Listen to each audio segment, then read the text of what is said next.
Let's queer up courts. Appoint just one more LGBTQ plus federal judge and Joe Biden will make American history. Recent weeks have seen a significant milestone in LGBTQ plus representation, with the Biden administration confirming Nicole Berner and Melissa DuBose to the federal judiciary, according to data from the Leadership Conference on Civil and Human Rights. 11 federal judges identifying as LGBTQ plus have been appointed and confirmed since the start of Biden's presidency, tying a record set during the Obama administration. So, the Biden administration has to appoint one more LGBTQ plus judge, and his name will be carved on American and LGBTQ plus history for appointing the largest number of queer judges. Former President Bill Clinton appointed Deborah A. as the first known LGBTQ plus federal judge in the U.S. in 1994. During the Trump administration, only 2 LGBTQ plus individuals were confirmed as federal judges. CNN analysis of Federal Judicial Center data shows that as of March 12, 2024, only 23 LGBTQ plus judges were serving on U.S. federal courts. This number represents only about 3% of the total 814 active federal judgeships. A 2013 Gallup survey reveals that the percentage of adults identifying as LGBTQ+ in the U.S. has more than doubled in the past decade. This highlights the growing diversity within the LGBTQ+ community and the importance of representation across various sectors, including the judiciary. Queer News Tonight will be reporting on this history-making moment. I think this is so phenomenal, and it touches back into what we're talking about, all these laws being put in place. Representation will help us continue to make the right choices for everyone, as we know that older generation of people are struggling to fight for power and maintain their control. And as we are slowly making our way in, I think we're going to begin to see a lot more change. This is the true gay agenda. Right.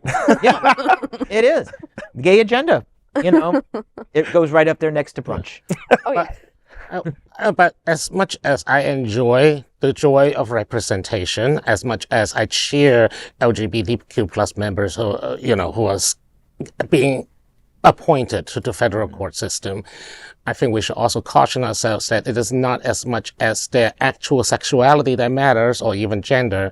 It is their judicial, and it is their personal and legal philosophy that matters a lot more. Absolutely. I mean, Caitlyn Jenner is a trans woman who essentially berates other trans women for a living. Absolutely. And we all have seen, we all have met Mr. Clarence Thomas, who is a black man who actively dismantled the Civil Rights Act. Wow, yeah. So, how is he still alive? I mean, seriously, Biden should really be getting one more appointment out of this. Out of this term, he really should be. But Bobby, to your point, before we move on, 15 years ago, if I would have said old white men make up a minority of the Supreme Court, we all would have said, "Oh my gosh, we won.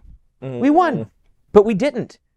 We didn't win. We've got 4 women and 1 black man, which kind of comprises a majority of the court, but we still don't have positive rulings coming for not just our community, but for humanity in general. Women or people of color. But basically, if you're an old white man, you're still in your heyday. Otherwise, you're SOL. On the opposite of the spectrum, I just want to remind you that Lawrence versus Texas and Obergefell versus Hodges both were written by a Reagan appointed Supreme Court justice. And he was and if I just a quick trip down memory lane, I think he was the 3rd choice for that seat.